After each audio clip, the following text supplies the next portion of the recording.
quand on cherche à réformer son alimentation et qu'on entend des choses sur la santé, il y a les produits laitiers qui sont pas très, très bons, voire certains produits animaux, voire les produits animaux, ou les céréales, les légumineuses. Alors d'accord, il y a plusieurs écoles, mais majoritairement, c'est des choses qu'il faut réduire. On va pas être partisan en disant pas de produits laitiers, pas de trucs. On va essayer d'être plutôt généraliste, si ce n'est consensuel, pour que ça parle au plus grand nombre. Or, ces aliments-là, qu'est-ce qu'ils ont comme point commun? En plus d'être très acidifiants, c'est surtout qu'ils sont caloriques. Donc, s'il vient l'idée à quelqu'un de réduire les produits animaux, d'enlever le lait de vache, si ce n'est les produits laitiers, puis d'enlever céréales et légumineuses qui sont hyper acidifiantes, et ben, qu'est-ce qui reste dans la gamelle? C'est un peu ça. Hein. Et comment on peut, en définitive, composer un menu avec suffisamment de calories eh bien, pour pouvoir fonctionner correctement. Alors là, on pourrait se dire c'est où on enlève. Enfin, dès l'instant qu'on va ôter un aliment, un groupe d'aliments ou plusieurs aliments, par quoi on va remplacer? Par exemple classique. Les végétariens décident d'enlever la viande et le poisson. Ils vont remplacer avantageusement, je parle en termes de calories, céréales, légumineuses. Le problème est produits laitiers. Le problème, c'est que c'est des aliments hyper acidifiants qui sont, j'aurais envie de dire, aussi mauvais, si ce n'est plus que les produits animaux. Et remettre plein d'œufs. Bon, c'est moins problématique. Après, si la personne raisonne en sachant que c'est pas très bon, il reste plus grand-chose.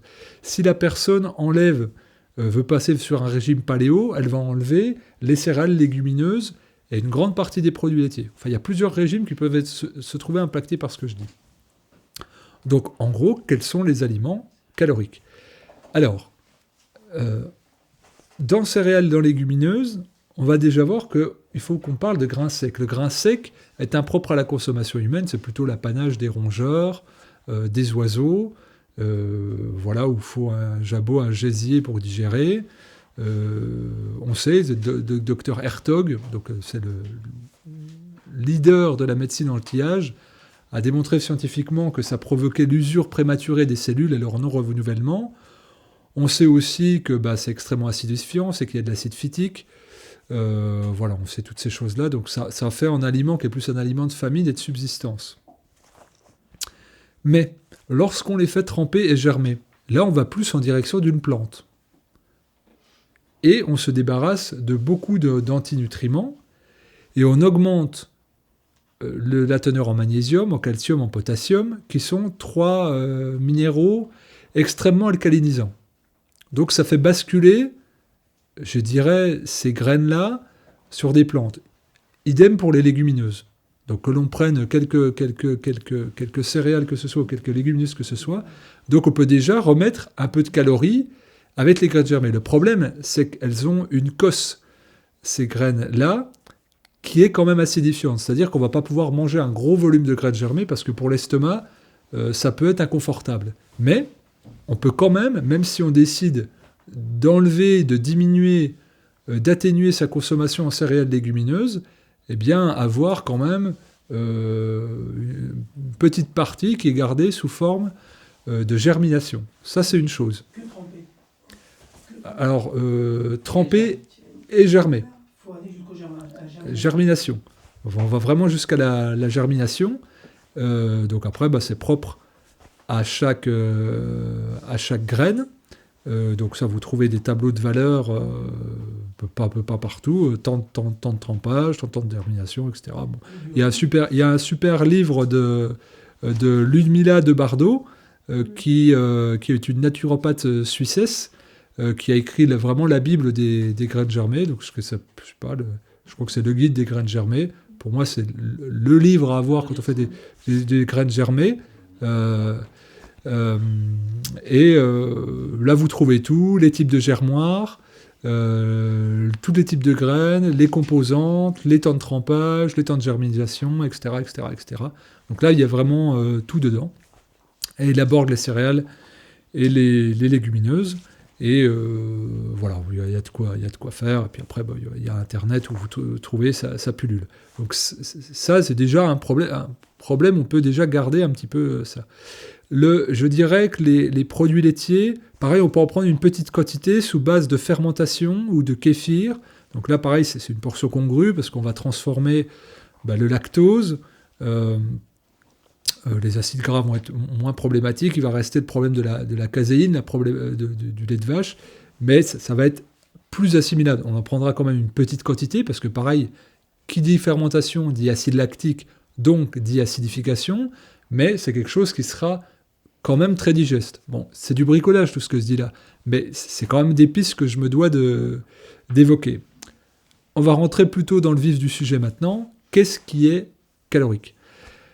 Alors des graines aussi qu'on peut faire tremper avant leur consommation, ça va être les oléagineux. Alors les oléagineux, ça va être les noix de Grenoble, les noix de cajou, les noix de pécan, les noix du Brésil, les noix de macadamia, je ne sais pas, le tournesol. Enfin bref, vous avez une quantité de... Donc ça, ce sont des aliments extrêmement caloriques, très denses au niveau calorique. Je crois que c'est 600 calories pour 100 grammes à peu près, pour le tournesol en tout cas. C'est même plus gras pour les noix de macadamia, donc c'est très dense. On les fait tremper parce que comme tout grain sec, eh bien, c'est difficile à conservation. Le grain sec, c'est pour la conservation, mais pas pour la consommation. Donc il faut qu'il soit germé ou fermenté. Donc vous pouvez faire aussi des pâtés, des fermentations d'oléagineux, de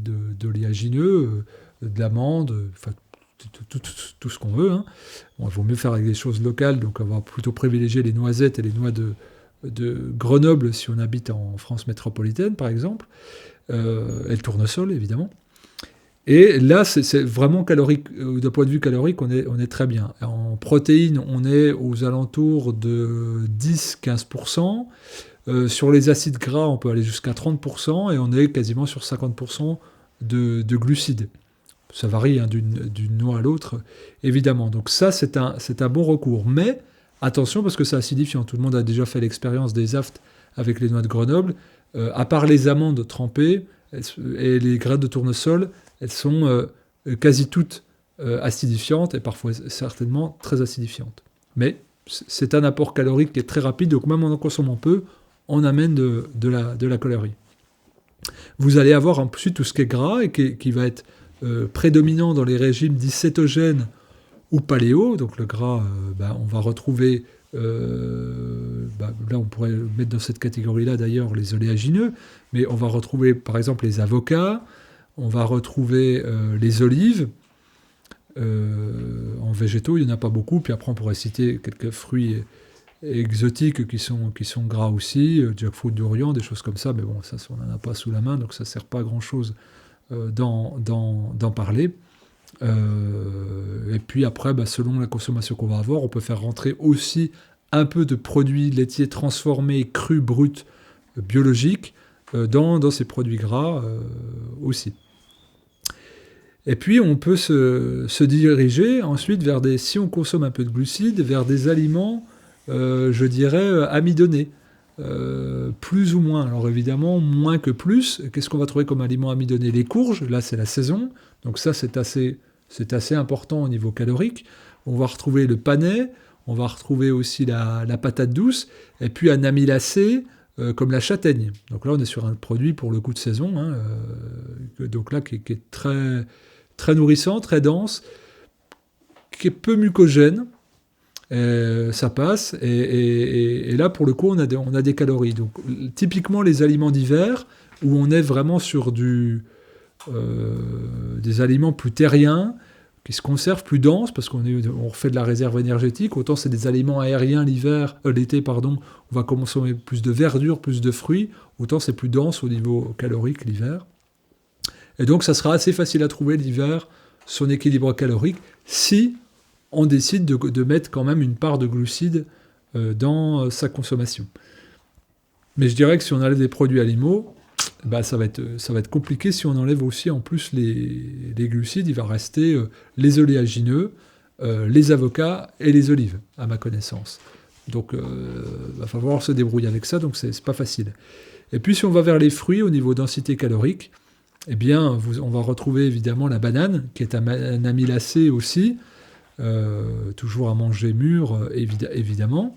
Et puis divers fruits comme la mangue, mais j'ai pas trop envie d'en parler parce que là on est vraiment sur de l'exotisme. Je dirais que nous en fruits locaux, on n'a pas trop de fruits caloriques, si ce n'est des fruits très sucrés comme en ce moment il reste du raisin. On va avoir aussi comment ça s'appelle justement, le kaki qui est un peu calorique, mais sinon poire, pomme, ça va pas faire, ça va pas être rassasiant, c'est très faible en calories. Je crois qu'une pomme, si je dis pas de bêtises, c'est 30 calories, donc il faudra en manger beaucoup. Donc voilà, et on va se retrouver un peu coincé. Puis dans les légumes traditionnels, eh bien, sinon vous pouvez retrouver la carotte qui est très sucrée, surtout si elle est cuite. Mais on va vite se trouver dans un piège à double tranchant. C'est que dès l'instant qu'on va ôter des aliments, les aliments que j'ai nommés, donc céréales, légumineuses, qui sont aussi très riches en glucides, et les produits animaux, eh ben pour compenser, il y a des aliments denses à glucides, amidonnés. Donc il va falloir manger ou beaucoup de fruits, et ou beaucoup d'amidon, de racines. Donc ça va être compliqué si on décide de faire un régime faible en glucides. Donc c'est vraiment... mais le but là de la causerie, c'est de vous dire, c'est pas parce que je retire un aliment que c'est bien. C'est je vais déséquilibrer mon volume calorique, et c'est pas sans incidence. Alors quelques semaines, quelques mois, on va perdre on va tirer sur les réserves graisseuses, mais après ça va être sur les réserves énergétiques parce que le corps va se mettre en situation de famine. Et là l'objet, c'est plutôt de se dire, si j'enlève, qu'est-ce que je mets en équivalence, si tant est que j'étais en équilibre calorique au départ. Souvent on mange quand même trop, en excès, donc on a une petite marge de manœuvre, mais vraiment il faut être vigilant là-dessus. Donc les aliments caloriques, je répète, qui pourraient aller en compensation, avec tous les guillemets que ça comporte, d'une alimentation faite sur la base de viande, incluant poisson évidemment, de chair animale on va dire, de produits laitiers, de céréales et de légumineuses, ça va être les fruits, ça va être les aliments amidonnés, ça va être les oléagineux, ça va être l'avocat, olive, les amylacées comme bananes, châtaignes, et puis les oléagineux. Voilà en gros la famille. Et puis les légumes comptant pour assez peu au niveau calorique, surtout s'ils sont verts.